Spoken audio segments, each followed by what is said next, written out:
Coming up on DITV, we'll show you how a famous band got an unusually warm welcome to Iowa City. And later, we give you a rundown on the latest bill affecting the state of Iowa. We'll hear from the Iowa wrestling team as they prepare for Iowa State this weekend. And we'll take an in-depth look at the men's tennis team's performance from this weekend. If you're bitter, it might not just be the weather today. Your forecast next.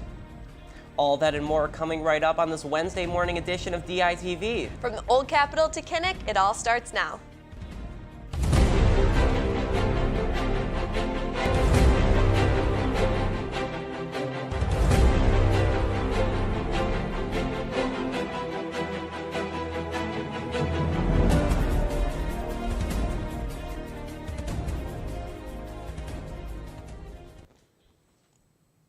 Good morning and thank you for tuning in to DITV. I'm Ethan Gutstein. And I'm Lauren Varell. We hope you are having a happy Valentine's Day. Grammy-winning alternative rock band Portugal the Man walked away unharmed after their bus caught on fire Tuesday in front of the Iowa Memorial Union. According to the Iowa City Fire Department, the cause of the fire was due to a malfunction from the bus's heating and cooling system. The band was still able to play their scheduled show at the IMU Ballroom later that night. Iowa Governor Kim Reynolds unveiled a new tax reform plan that her staff says will reduce income tax across the state by $1.7 billion by 2023. Let's toss it over to DITV reporter Bo Bowman, who has more. Thanks, guys. That's right. Governor Reynolds said yesterday that her plan is set to simplify the state tax code and lower the taxes of middle-class Iowans and small business owners. According to Governor Reynolds, a single mother earning around $30,000 a year would see a 28% tax cut next year, and by 2023, that number would increase to 54%. Similarly, a typical family of four making $55,000 will see a 10% tax cut next year, and by 2023, they'll see a tax cut of 23%. Now, on the other side of the aisle, Democrats claim the governor's plan would make the state's current budget crisis even worse. That's all I have for you now, but be sure to stick with DITV as the plan makes its way through the Iowa legislature. Guys, back to you. The Chicago Police Department faces a heavy loss. Off-duty Commander Paul Bauer was chasing a suspect when he was shot multiple times, killing the veteran of 31 years. His death was confirmed via Twitter.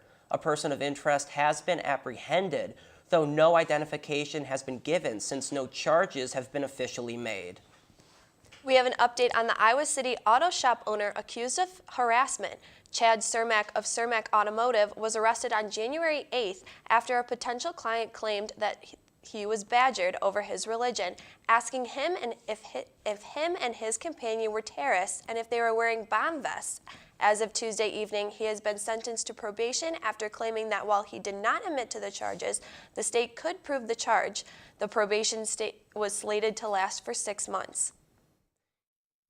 Of Black History Month, Iowa is taking the time to honor its local heroes. DITV News reporter Sydney Zatz has more. In honor of Black History Month, the University of Iowa's Afro House, an Afro-American cultural center, held a seminar celebrating local heroes. As part of Black History Month's Black Superhero Week, the seminar titled Real Stories, Real Heroes, Heroes Among Us, centered around those who make changes, fight for equity, and always look to make a difference in our local Iowa City community. Real heroes, real stories was something that I wanted to bring to the University of Iowa because these are people who are flesh and blood who are putting in this work, and I don't think they always get the opportunity to be in front of students, always get the chance to be able to tell them what they do here, and that they have opportunities open for them if they wanted to take that. So I really want to create that space for this. Well, the 5 panelists got a chance to tell their stories. For students, it was a chance to interact and see how they can achieve their own goals. Well, I wanted to come to a panel to really see people like me within the Iowa community, just to see like what is their impact with service or just connecting with youth and things like that. For myself, I also I think I want to do my own nonprofit organization once I graduate, so just seeing their input and like how they actually made that happen is really amazing. To find other events going on throughout Black History Month, go to afterclass.uiowa.edu. Reporting from the English Philosophy Building, Sydney Zatz, DITV News. We apologize for those technical difficulties. Well, Ethan, I know that it's been a beautiful day this morning. I hope it continues for the rest of the week. Same here. I forgot what the sun looked like and felt like. Well, let's toss it over to Jacob Gunther in the weather studio to give us a little scoop of what's in store for weather this week. Thanks, guys. Good morning, everyone. Happy Wednesday and happy Valentine's Day. Today, we will see highs at 42 degrees with mostly sunny skies. As we stumble on over to your evening and night hours, your temps will be cool, but not too cool, as they step down to 33 degrees with mostly cloudy skies. Moving into your 5-day forecast, looking pretty warm all the way through. Thursday has a high of 40 degrees and a low of 15 with the cloudy skies. Friday, we will see a little cooler but sunny with a high of 18 and a low of 4. For Saturday, the skies will grow cloudy once more with a high in the mid-30s. Sunday, we will see partly sunny skies, but the high in the upper 30s. And Monday, we will have a potential for snow showers with a high of 40 degrees. It's a glorious day for gift giving, so make sure you go out and get your sweetums something sweet. That's all I have for you today in the studio. Ethan and Lauren, back to you. Thanks, Jacob. In honor of Valentine's Day, Campus Activities Board held a Valentine Make and Take event yesterday at the Iowa Memorial Union. At the event, CAB provided brownies to eat and supplies for people to make Valentine's gift boxes to give to someone special. But whether you have a significant other or not, this event was for everyone to enjoy. Because you don't necessarily have to have a significant other to give a Valentine's to, and especially since it's Valentine's Day, like we've had a lot of friends come up and be like, oh, I'm gonna make you a box. With more than 100 people in attendance. That wasn't all that was happening Tuesday. Former American Olympian bobsledder Gene Prom visited the Stead Family Children's Hospital to host a mini Winter Olympics. The event began with an opening ceremony that included the UI marching band members and their rendition of the Olympic ceremony anthem. Children being treated were encouraged to join Prom and the Child Life volunteers in various winter games, which included lunge and curling.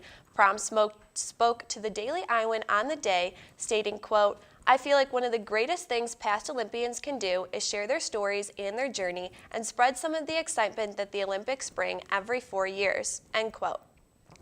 For more on this event, check out the front page of the Daily Iowan, where reporter Annie Fitzpatrick has more. Well, it's certainly been a wonderful Olympics. I know they're reaching like 100 gold medals. Oh yeah, I heard that, but I've been so focused on Iowa wrestling since they've been having a fantastic season. They're actually about to have the Cyhawk series this weekend. But let's toss it over to Ashlyn and Natalie in the sports studio to get more on that. Thanks, guys. That's right. The Olympics have been so exciting lately, especially last night. It was really exciting to see Shaun White get his third gold medal in his career. It's no gold medal, but one Iowa wrestler received Big Ten honors this week. That's right, Ashlyn. 165-pounder Alex Marinelli was named Co-Big Ten Wrestler of the Week. This past weekend, Marinelli upset top-ranked and defending national championship Vincenzo Joseph. Down 5-3 in the third period, Marinelli threw Joseph to his back for a quick 6 points and ended up winning 9-6. Marinelli shares this week's honors with Michigan heavyweight Adam Kuhn, who beat Olympic champion and Ohio State heavyweight Kyle Snyder. Even though Marinelli pulled through for the Hawks, they weren't able to upset Penn State and are looking to rebound this weekend against the Iowa State Cyclones. And there will be some familiar faces on the other side of the mat. Last offseason, Iowa State hired Kevin Dresser, who wrestled collegiately at Iowa as a Hawkeye. And with him, Dresser brought lots of former Hawkeyes: Brent Metcalf, Mike Zadek, Derek St. John. In fact, the entire coaching staff is Iowa alumni. And if the Cyhawk rivalry needed any more fuel on the fire, let's see how the Hawks feel about competing against some of their own. Some of the best Hawkeye performances come from that group. Two of those guys we coached here to national titles, Metcalf and St. John. 3 out of the 4 coaches got national championships from Iowa. That's a tribute to our program. I mean, it definitely puts a lot of, tension on it, but Tom and Terry and Morningstar are great at not letting that, get in between their coaching, and they just focus on us and what's the next task at hand. So, it's just coaches. The thing that you know, it's your opponent. Being singular focused, I got the guy in front of me, worrying about what we're doing, not worrying about what they're doing. The Hawkeyes and Cyclones will take to the mat to settle this one on Sunday at 2 p.m. Tossing it over to the tennis courts, the Hawkeyes swept some home matches this weekend against Arizona and IUPUI. A player to watch is Joe Tyler. With more from the HTRC is Shelby Reeves. Freshman Joe Tyler is making his mark on the Iowa tennis team. He hopes to guide them toward the NCAA tournament. After a difficult match Friday, Tyler swept his matches against Arizona and IUPUI. We've had a couple of tight losses the last few weeks, and the whole team, especially myself, managed to bounce back from Friday. It was a tough loss against Drake. I mean, they're our big rivals, but you know, myself, I didn't play that well, but happy to get the win today, and really happy that the team played well and we had a great performance. Tyler's goal for the season is to maintain consistency. Today I got the win, but was kind of up and down in stages and had good patches and bad patches, so if I can just be able to keep those good patches throughout, then I can really play some good tennis this season. Transitioning to Iowa City from Corby, England has been a big adjustment in Tyler's life. Aside from the usual freshman changeover, his move has led to some funny communication barriers with his teammates and friends. Chips, we say crisps, fries. A couple of times I've asked for some cutlery and they say silverware. The most difficult part about the move has been leaving his brothers back home in England. I'm a big family man. I've got 3 older brothers and love spending time with them. So just being away from them is tough at times, obviously, because it's not exactly easy just to go home. So it's nice that I can still FaceTime them quite a lot. From the HTRC, this has been Shelby Reeves for DITV Sports. Tyler and the Hawkeyes return to the HTRC this Friday to take on Creighton and Denver for a non-conference doubleheader.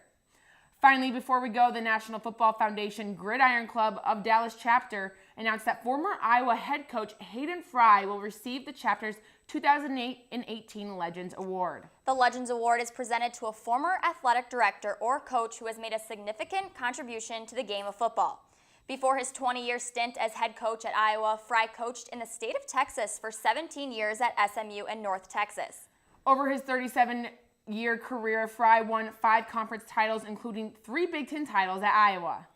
Well, that's all we have for you guys in the sports studio today. Come back tomorrow for highlights from the Iowa men's basketball game tonight. And we take a look at a unique club sport here at the university. Guys, back to you. Just when you thought Valentine's Day had enough surprises, and Iowa City adds some more divine delivery to the mix. That's right, Lauren. Cupid, the god of love, is teaming up with Hertz Donut to deliver the sugary treats across town. So if you see a man dressed in a diaper and angel wings, don't worry, it's just part of the holiday fun. That being said, Cupid is known to break into song and dance. If you see that happen, make sure to have your phones at the ready. Well, everyone, that's a wrap on this Monday morning edition of DITV. Be sure to head over to thedailyiowan.com for all your latest news between Monday and Friday. If that isn't enough of the Daily Iowan for you, be sure to check out our print edition of the news on stands now. Also, are you subscribed to the Daily Iowan's new Discover Snapchat page? Every Friday, the Daily Iowan releases a new set of segments for the Iowa City area. Don't forget to check it out. From all of us here at DITV, I'm Lauren Varell. And I'm Ethan Gutstein. Have a great day, Iowa City. We'll see you back here tomorrow morning, same time, same place. And have a happy Valentine's Day.